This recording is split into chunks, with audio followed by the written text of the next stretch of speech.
आओ सुनते हैं। वाह कैंट, समझिएगा भी इसको, और जो समझ आए वो फिर दाद दे अच्छी तरीके से। आओ सुनते हैं। वाह कैंट के लीडर का खिताब बात करता है तो यूं लगता है मैं बोलता हूं।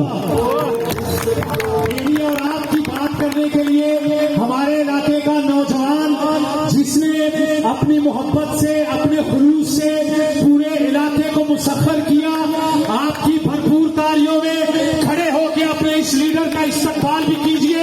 उन्हें एहसास हो कि जमीलाबाद के जमील लोग यहाँ पे मौजूद हैं। खड़े होकर भरपूर तालियों में इस्तकबाल कीजिएगा बैरिस्टर अकील अहमद बोले।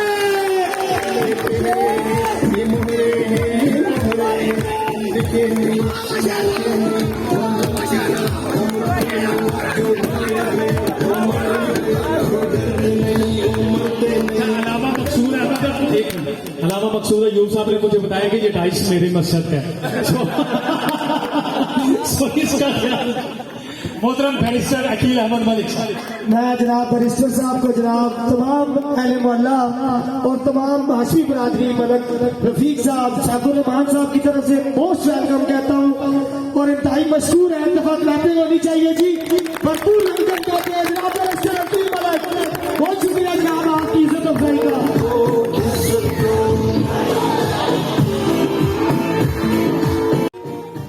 औज़ुबिल्लाहिमिनश्शैतानिर्रजीम, बिस्मिल्लाहिर्रहमानिर्रहीम। इंतहाई काबिल एहतराम इज़्ज़त माब मेज़बान महफिल हाजी साबिर साहब, स्टेज पे दीगर बैठे हुए मेरे दोस्त, मेरे भाई, मेरे बुजुर्ग, सैफ रहमान साहब, खुरम साहब, बाकी भट्ट साहब, जितने, मैं किस किस का नाम लूं, चौधरी साहब, और आपके और मेरे कैंडिडेट मलिक अरशद साहब। मैं अपनी बात का आगाज उस पॉइंट से करूंगा जिस पॉइंट पे शेख जैन ने और अरशद साहब ने बात की।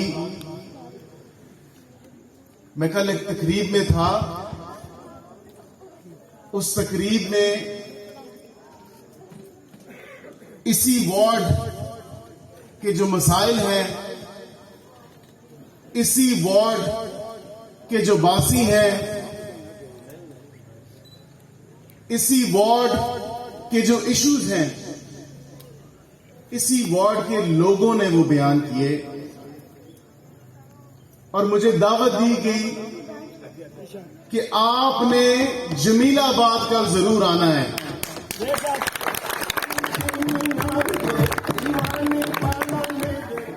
मैंने वो दावत कबूल की और खुले दिल के साथ कबूल की,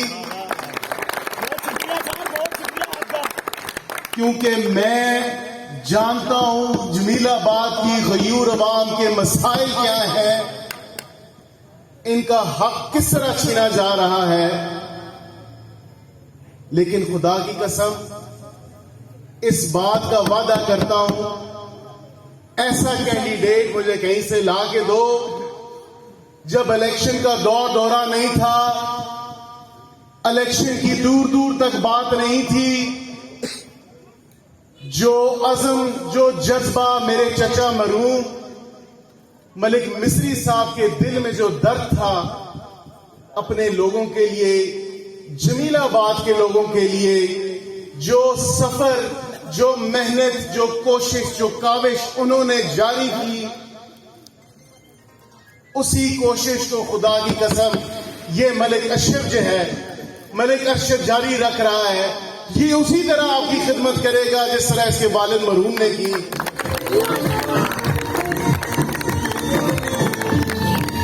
ये उसी तरह आपके काम करेगा, आपकी आवाज बनेगा, आपकी नुमाइंदगी करेगा, आपके हक के लिए लड़ेगा, सच के लिए लड़ेगा। ये बात मैं नहीं, ये पूरे जमीलाबाद की, बल्कि वार्ड 3 की पूरी गयूर अवाम ये बात गवाही दे रही है कि शेर आ गई। मैं बात पिटिशन की करूंगा, लेकिन पिटिशन से पहले मैं बखूबी वाकिफ हूं और खराज तहसीन पेश करना चाहता हूं पीओएफ की वर्कमैन एसोसिएशन के जितने मेरे दोस्त भाई और बुजुर्ग बैठे हैं, आपको इन दोनों हाथों से सलाम और सलूट।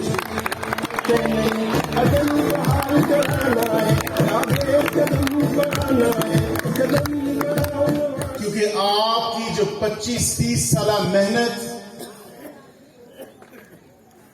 जो आप लोगों ने मुश्किल वक्त जो अपनी तन मन धन खून पसीना की आपकी कमाई, उस पे अगर कोई मौसूफ वजीर आके तनकीद करे तो ये हमें कभी बर्दाश्त नहीं, और इंशाअल्लाह कभी इस बात तो दूर की बात, कभी इस तरफ रुख भी नहीं करने दिया जाएगा कि इन बुजुर्गों की जो मेहनत है, जो इनकी काविश है, जो इनके खून पसीने की कमाई है, आप कहते हैं ये बोझ है।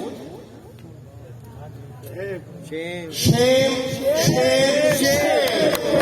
ये देश चलाना चाहता हूं, एक नारा लगाना चाहता हूं, एक नारा लगाना चाहता हूं। मैं अपने दफ्तर बैठा था और ये आप जमीलाबाद वालों, मैं आपसे ये बात शेयर कर रहा हूं कि किस तरह आपका कैंडिडेट इस इलाके, इस हलके और इस मोहल्ले का दुख दर्द जो है अपने दिल और सीने में रखता है। मैं अपने दफ्तर में बैठा था, पब्लिक सेक्रेटेरिएट में बैठा हुआ था, तो मलिक अरशद साहब आए कागजात लेके। उन्होंने मुझे कागजात दिए, उन्होंने कहा बैरिस्टर साहब, मैंने कहा मैं थोड़ी जल्दी से यहाँ मलिक साहब के हुक्म। उन्होंने कहा नहीं मां पूरा टाइम दो, ये पेपर आप स्टडी करें।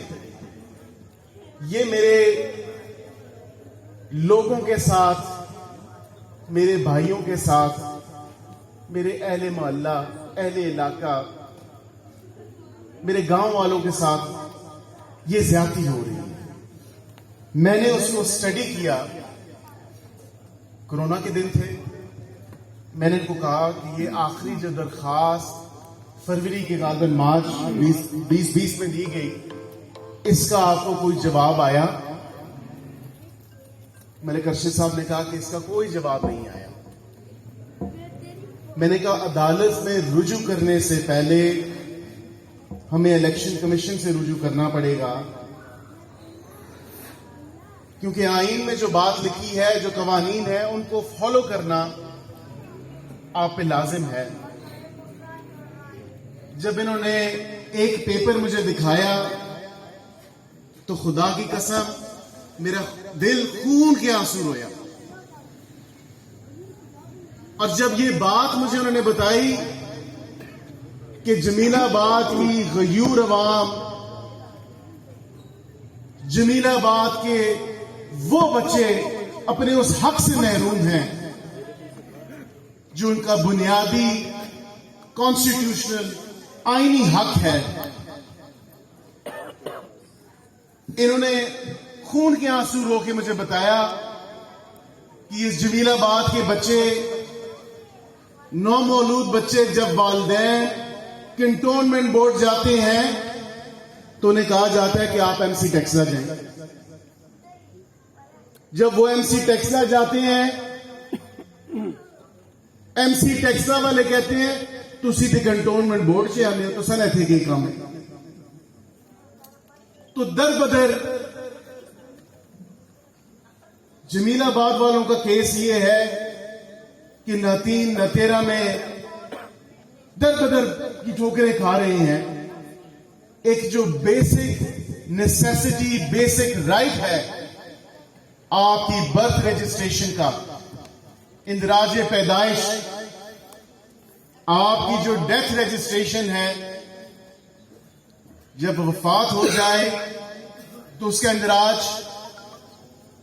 मैरिज रजिस्ट्रेशन, निकाह नामे की रजिस्ट्रेशन, आप लोगों को कितने कितने चक्कर लगाने पड़ते हैं। ये आपका बुनियादी हक है, ये आपका आईनी हक है। तो जब मैंने वो पेपर स्टडी किए, उसमें एक लेटर, अब नाम मेरे जहन में नहीं आ रहा, मैंने उन्हें कहा कि मलिक साहब मुझे ये बात बताएं कि जमीलाबाद वाले टैक्स अदा करते हैं? उन्होंने कहा बेशक करते हैं, बिल्कुल करते हैं। जब बात की गई, मैंने कहा कोई ऐसा लेटर मौजूद है, कुछ सफाई का भी ख्याल रखा जाता है? क्योंकि हमारा दीन इस बात की अलामत है, ये बात हमारे दीन में है कि सफाई निस्फ ईमान है। तो मैंने कहा कि ये कंटोनमेंट वाले टैक्स जब देते हैं रेजिडेंट्स जमीलाबाद के, तो क्या ये कोई गाड़ियां आती हैं कि गंद शंद भी उठा के लेके जाएं? उन्होंने कहा मलिक साहब आप तो कितनी दफा खुद गुजरे हैं, ना तो गाड़ी आती है ना ही अमला आता है और पुरसाने हाल है। आप खुद देखें कि किस हालत जार में रह रहे हैं। तो शेख साहब आपकी बातों से मैं सुन रहा था और मेरा दिल तड़प रहा था कि आप लोग किन हालात में रह रहे हैं। लेकिन यकीन जानिए, जब इलेक्शन की बाज़गश्त नहीं थी, ये वो कैंडिडेट था जो इस मोहल्ले और इस मोहल्ले के बच्चों के हक के लिए लड़ रहा था, सच के लिए लड़ रहा था।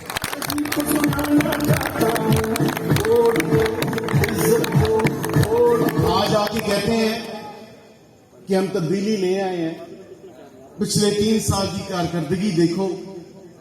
ओ बाबा, नहीं चाहिए हमें ऐसी तब्दीली। रियासत मदीना की बात करने वाले, अल्लाह ताला माफ करे, मदीना जाने के लिए नहीं छोड़ा, तो हालात ऐसे पैदा कर दिए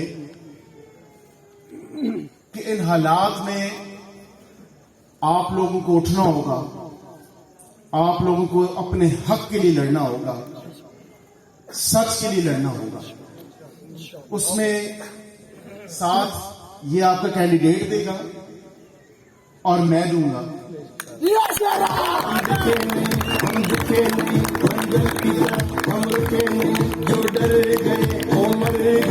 हम पिटीशन फाइल करते हैं और वो लेटर मेरी आंखों से गुजरता है, वहां पे लिखा होता है कि यहां पे कोई सैनिटरी सर्विसेज नहीं है, यहां पे कोई सफाई का कोई ख्याल ही नहीं है, यहां पे कोई गंद उठाने नहीं आता।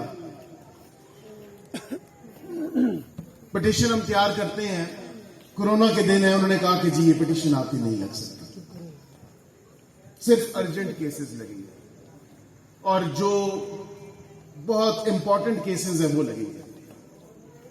तो मैंने कहा रजिस्ट्रार साहब को, मैंने कहा क्या ये इंपॉर्टेंट केस नहीं है? क्या जमीलाबाद के लोगों का इतना हक नहीं है कि वो अपनी डेथ और बर्थ और मैरिज रजिस्ट्रेशन करवा सकें?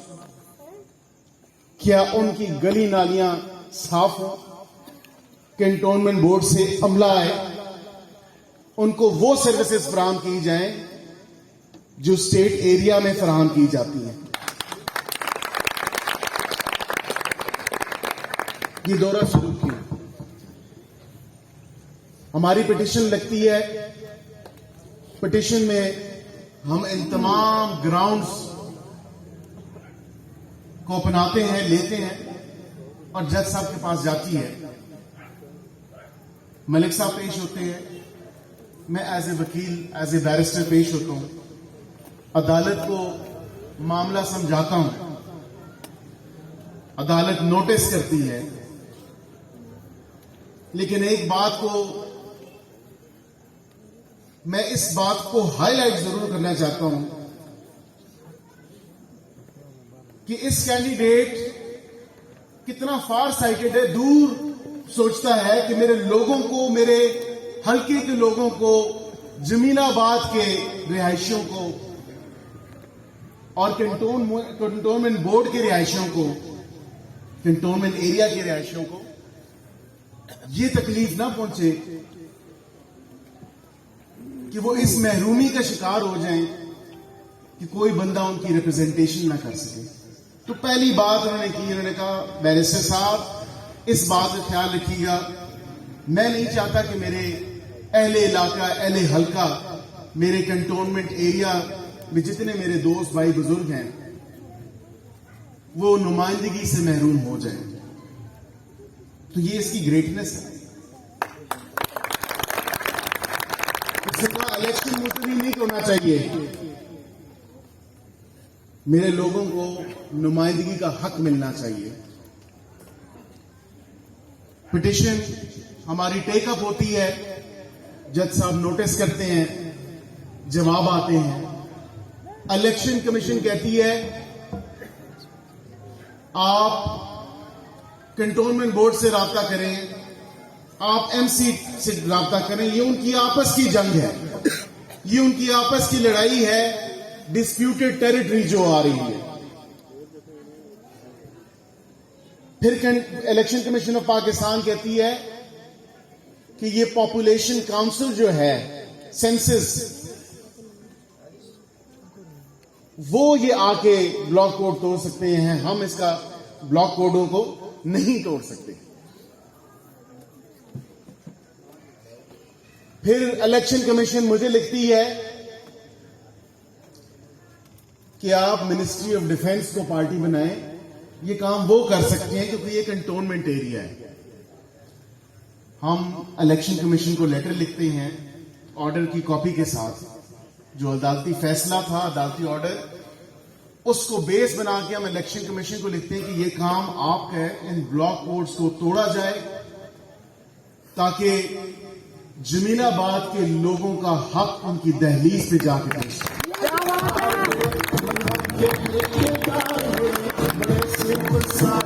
इलेक्शन कमीशन से हमें जवाब नहीं आता, उसके बाद हम मिनिस्ट्री ऑफ डिफेंस को लिखते हैं। मिनिस्ट्री ऑफ डिफेंस, उनके कान भी कोई बात नहीं पड़ती। मलिक साहब फिर परेशान, मुझे कहते हैं अब क्या करें। मैंने कहा हम दोबारा अदालत जाएंगे, हम दोबारा हाई कोर्ट के इस बात को बेस बना के कि इलेक्शन कमीशन कहती है हम कुछ नहीं कर सकते। इस बार हम मिनिस्ट्री ऑफ डिफेंस को भी पार्टी बनाते हैं।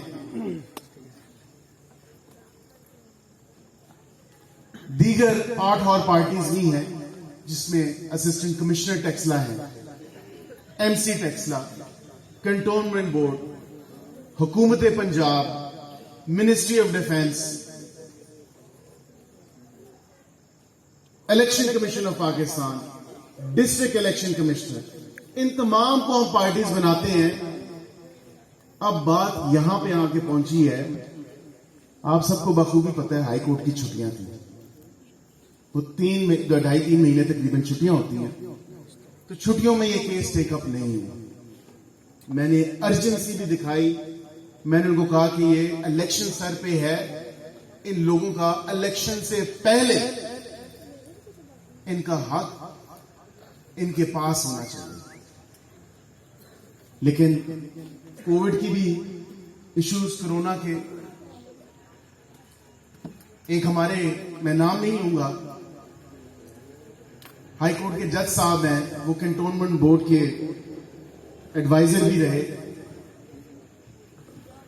मेरी और मलिक साहब की यही सोच थी कि ये लोकल भी हैं, कंटोनमेंट बोर्ड के मसाइल को समझते भी हैं, इस इशू से भी बखूबी वाकिफ हैं। लेकिन फिर फैसला वही जो अल्लाह को मंजूर। जब हमारी फाइल टेकअप होती है तो जज साहब माजरत करते हैं कि मैं कंटोनमेंट बोर्ड का वकील रह चुका हूं और इस मसले से बखूबी वाकिफ हूं, तो मेरा कॉन्फ्लिक्ट ऑफ इंटरेस्ट है, तो मैं इस केस को नहीं सुन सकता। मैं उधर ही डाइस पे जज साहब से रिक्वेस्ट करता हूं कि इसमें कम से कम डेट फिक्स कर दी जाए कि लोग अभी तक अपने हक से महरूम हैं। कल जब इलेक्शन होंगे तो Malik Arshad as a candidate क्या बताएंगे लोगों को कि अभी तक हमने क्या किया। हम आपको आपका हक नहीं, बेसिक जो कॉन्स्टिट्यूशनल राइट है, आईनी हक है आप लोगों का, वो आपको नहीं दे सकते। लेकिन जंग जारी है, कानूनी जंग जारी है। अभी सिचुएशन ये है कि जमीलाबाद वालों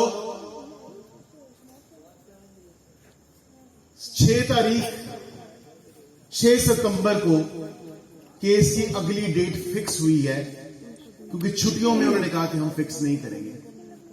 और वही जज साहब, या तो ये आपकी किस्मत ऐसी या हमारी किस्मत ऐसी कि जज साहब ने कहा कि मैं तो पहले ही इसको रिफ्यूज कर चुका हूं कि मैंने नहीं सुनना, मैं सुन नहीं सकता,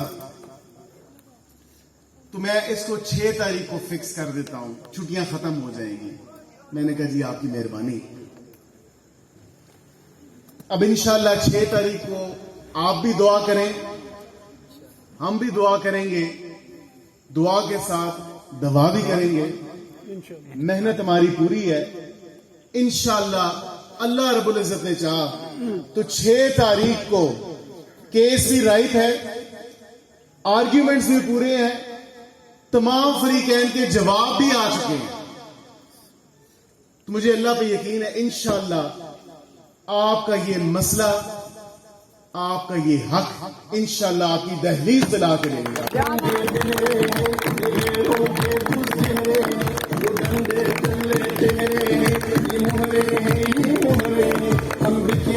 मैं आखिरी बात करता हूं,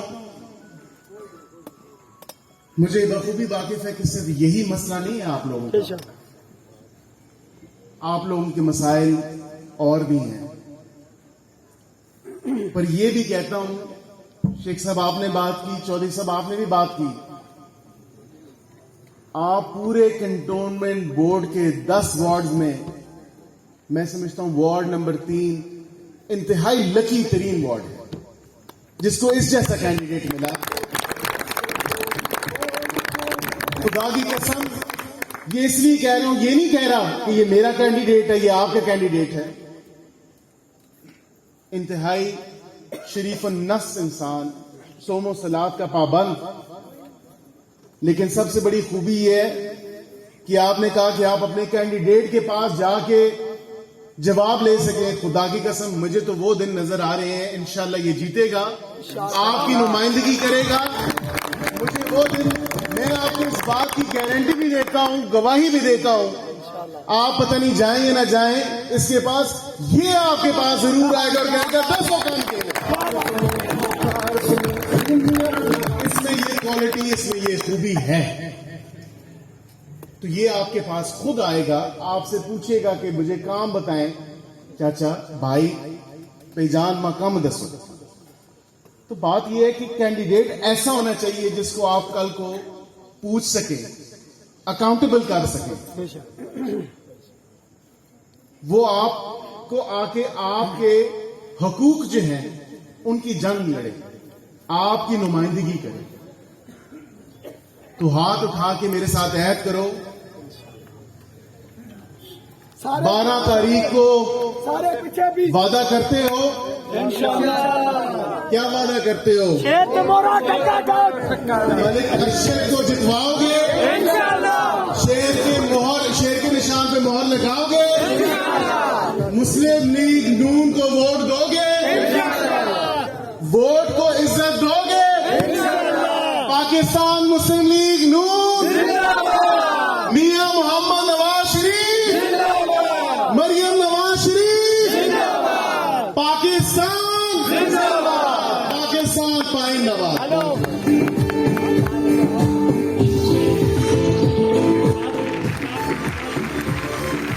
अब आप यहीं पे तशरीफ रखिए, आपके मुंह मीठा करने का इंतजाम किया है आपके सदर साहब ने, हाशमी साहब ने।